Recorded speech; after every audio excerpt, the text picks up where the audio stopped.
Георгий Гурджиев был человеком, который воплощал в себе постоянный вызов для последователей. Одним своим присутствием он пробуждал окружающих и помогал им в поиске осознанности. У нас нет возможности лично ощутить духовную мощь мастера, но свои рекомендации для развития осознанности он оставил, простые и безгранично глубокие, как и все, к чему он имел отношение. Гурджиев называл осознанность состоянием пробуждения, в котором человек перестает быть автоматом и начинает осознавать свои мысли, чувства и движения.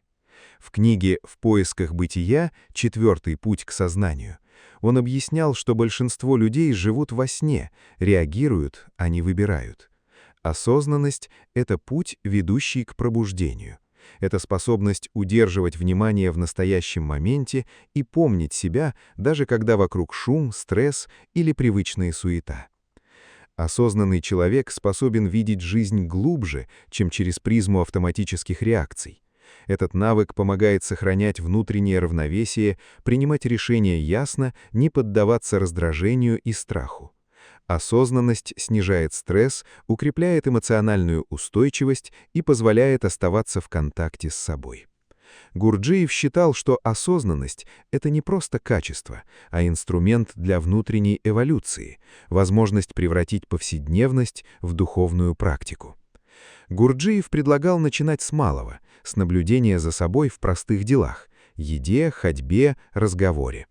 Когда человек направляет внимание на самые обычные моменты, он начинает видеть, насколько часто его сознание спит. Развитие осознанности — это не разовый акт, а постоянная тренировка. Ни одна техника не даст мгновенного результата, но каждая помогает пробудить внутреннего наблюдателя. Самонаблюдение и самоисследование, если осуществлять их правильно, могут привести нас к осознанию того, что с нашей машиной и с нашими функциями в их обычном состоянии что-то не в порядке. Мы осознаем, что спим и что используем лишь малую часть себя в жизни и в работе. Большинство наших возможностей остаются нереализованными, большинство способностей неразвитыми. Мы чувствуем, что не берем от жизни все то, что она может предложить нам из-за определенных функциональных дефектов в нашей машине, которые в состоянии сна не способны получать впечатление. Идея самоисследования приобретает новый смысл. Теперь мы видим все свои функции, как они есть, а также знаем, какими они могли бы быть и должны бы быть, и задаемся вопросом, есть ли вообще смысл исследовать себя, таких, какие мы сейчас. Самонаблюдение приводит нас к осознанию того, что нам нужно измениться. Наблюдая себя, мы замечаем, что самонаблюдение само по себе приносит некоторые перемены в наши внутренние процессы. Мы начинаем понимать, что самонаблюдение — инструмент, позволяющий изменить себя, способ пробудиться. Наблюдая себя, мы, так сказать, направляем луч света на внутренние процессы, которые до сих пор работали во тьме. Под влиянием этого света начинают меняться и сами процессы. Существует множество внутренних процессов, которые могут протекать лишь во тьме.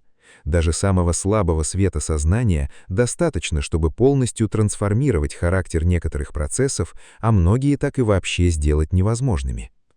Самонаблюдение возможно лишь после того, как мы обретем внимание. Нам нужно признать, что внутри нас внимания нет, и наша цель — обрести его. Для этого нам нужно начать с мелочей. Например, честолюбивый начинающий пианист не может научиться всему сразу, только постепенно. Если мы хотим играть мелодии, но не хотим упражняться, настоящая музыка у нас не получится. Мы извлечем из инструмента лишь какофонию, терзающую слух окружающих. То же самое касается проживания и переживания психологических идей. Чтобы что-либо понять, необходима долгая упорная практика. Нам нужно вначале пытаться осуществлять маленькие шаги. Если мы с самого начала нацелимся на великие свершения, то никогда ничего не добьемся, и наши манифестации будут подобны какофониям, которые вселяют в окружающих лишь отвращение к нам.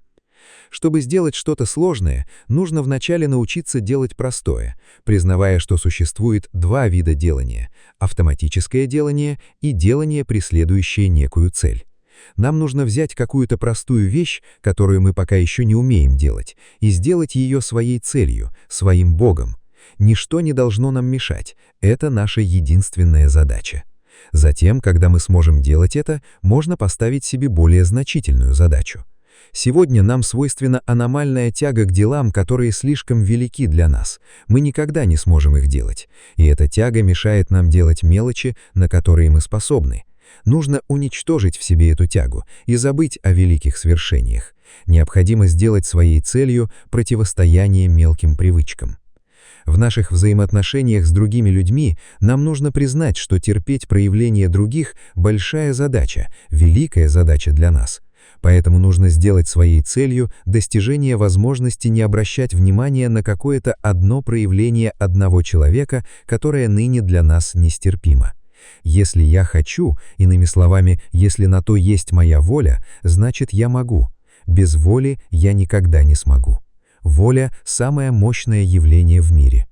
Главная причина нашей слабости – неспособность прилагать собственную волю ко всем трем центрам одновременно. Благодаря осознанной воле к нам приходит все.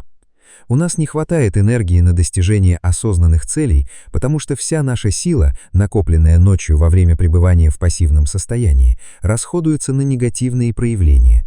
Они автоматичны, отличны от положительных, волевых проявлений. Для тех, кто способен в автоматическом состоянии вспомнить свою цель, но не имеет сил, чтобы достичь ее, есть хорошее упражнение. Останьтесь наедине с собой по меньшей мере на час.